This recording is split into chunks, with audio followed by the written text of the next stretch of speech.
and sit down.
I am revealing Savior with a new conspiracy video. If you are watching on the Ripley's channel, please keep in mind that Ripley's is being deleted on December 31st, 2016. If you would like to continue watching my videos, please subscribe to my new channel, Revealing Savior. The link is in the description. With that being said, here is a Christmas conspiracy.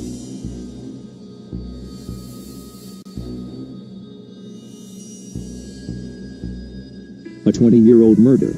A 6-year-old victim. A town haunted by an unsolved crime, and a family forever tainted by these chilling events.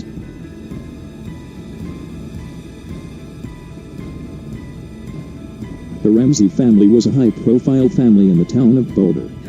Patsy Ramsey was a former beauty queen. John Ramsey, a successful businessman, with past ties to the CIA. Their 6-year-old daughter, Jon Benet, a child beauty queen. Yet, their picture-perfect life was about to burn to ashes.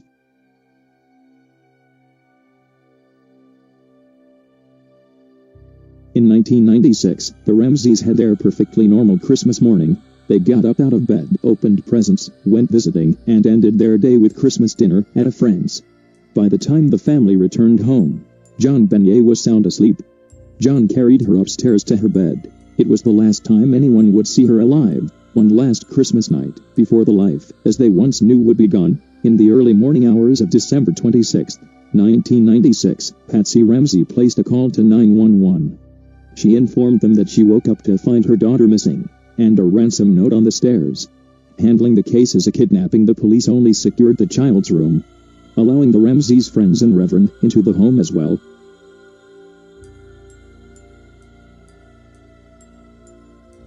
The Ramseys displayed odd behavior, remaining apart and not consoling one another. John Ramsey disappeared for a brief time and was seen sorting through his mail. Frequently the couple would exchange strange looks. No one noticed a bowl of pineapple and the empty glass with a tea bag on the table, or that Patsy was wearing the same clothes as she did the night before.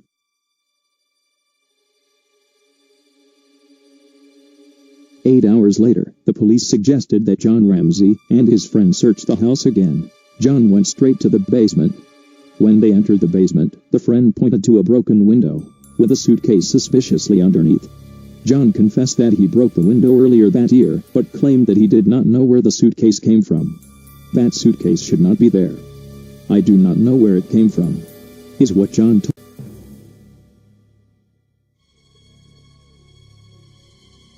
After that, John headed directly through the boiler room to the wine cellar, his friend following close behind. Earlier that day, his friend checked this room, but with no windows the room was pitch black, and he could not find a light switch. However, despite the lack of light, John made his way effortlessly to the body of Jon Benet. He removed the duct tape from the child, cradled her, and began screaming that he found her before picking her up and running upstairs. He placed his daughter on a rug in the entranceway, somewhere that people walked on coming in and out of the house, and moving from one room to the other all day. The officer moved the child again, placing the body on the living room floor, and called into the station. In the meantime, Jon and Patsy Ramsey mauled and cradled their child, while screaming as their friends watched helplessly.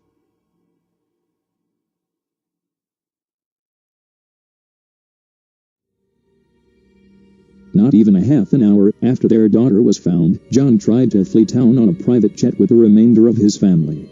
When police reminded Jon that they needed statements, he played the grieving card, asking for a few days to process. The police agreed, but Ramsey immediately hired an attorney, and the family refused to speak with police.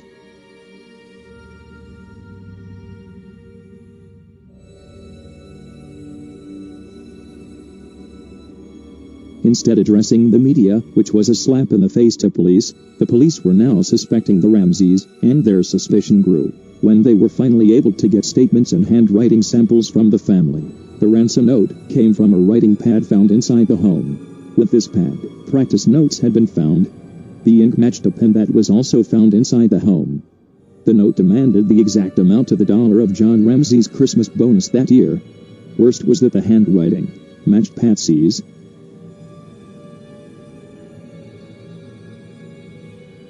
The autopsy report also stated that Jon Benet had pineapple in her digestive system. The interesting part was that the bowl and glass had both Patsy and Burke Ramsey's fingerprints on them.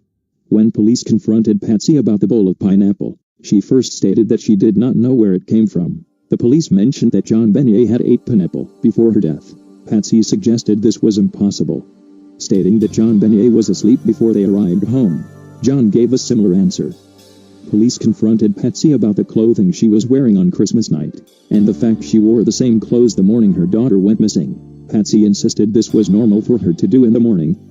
Being a woman of her status, this was hard to believe.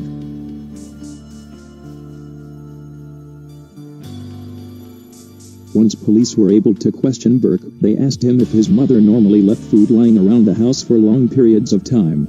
Burke said no. Burke was asked if he had pineapple before going to bed Christmas night. Burke said no.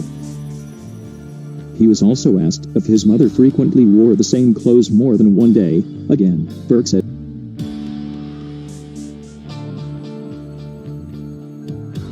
the police believed the family was involved. However, the DA sided with the Ramseys, turning this murder investigation into a war between the police department and the DA. Evidence was withheld, and both sides played the media against the other. This battle finally led to someone breaking into the police department and trashing all evidence against the Ramsey family. Of course, like with any conspiracy, the DA denied any connection to the break-in. The Ramseys were brought before a grand jury, and the DA declared them innocent. However, years later it would come out that the grand jury found the Ramseys guilty, and the DA ignored their verdict and overruled. After Patsy's death, the DA completely cleared the Ramseys as suspects because of the results of touch DNA. However, experts claim that touch DNA is subjective and can be transferred at any time, including the manufacturing process. Therefore, the person's DNA they are looking for now may have never been in the country, let alone anywhere near the child. Earlier this year, Burke Ramsey spoke to the media for the first time since his sister's murder. Around the same time, CBS aired a documentary claiming to investigate the Ramsey case and pinpoint the suspect with new evidence. However, CBS cut more than half of the documentary out of the airtime and left off, leaving Burke looking guilty of his sister's death. CBS has been long rumored a puppet of the Illuminati. So, why did they not air all their footage? What are they hiding? And why? And why?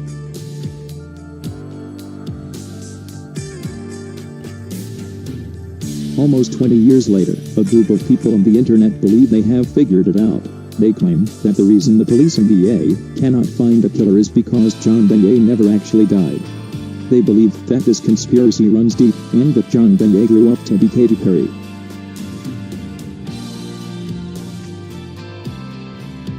Okay, so I know what you are thinking. Katy Perry is not the right age to be Jon Benet. However, most celebrities lie about their age, so how do we know for a fact how old Katy Perry really is? In all honesty, the resemblance between Katy and Jon Benet is remarkable. They share the same facial features, right down to the exact eye pigment.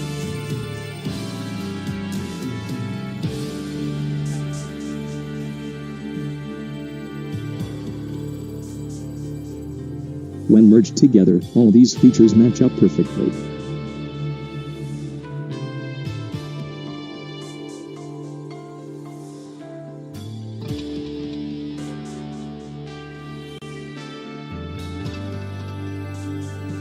There is even a resemblance between Katie's parents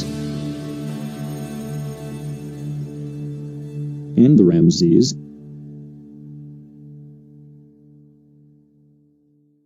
Okay, so the resemblance is not exact.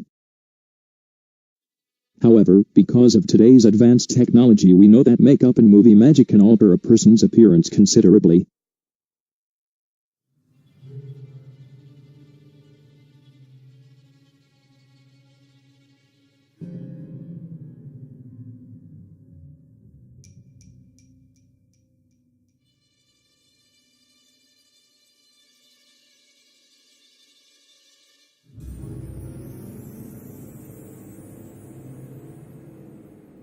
But what about the fact that Patsy Ramsey has passed away?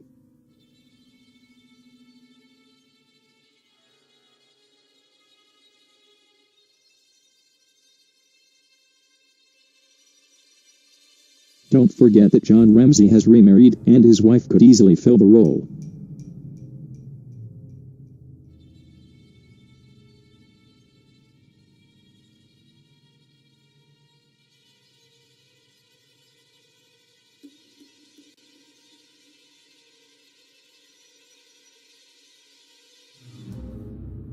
Could it be possible that Katy Perry is actually Jon Benet?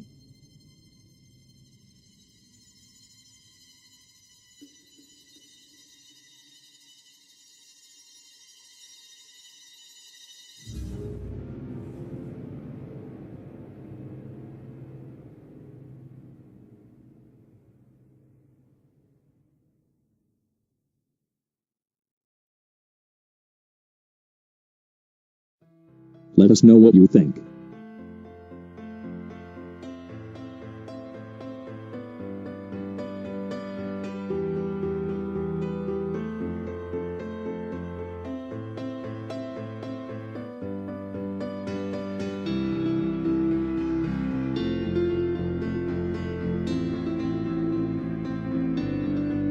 If you like this video, thumbs up. If not, thumbs down.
Subscribe and turn on the notification bell.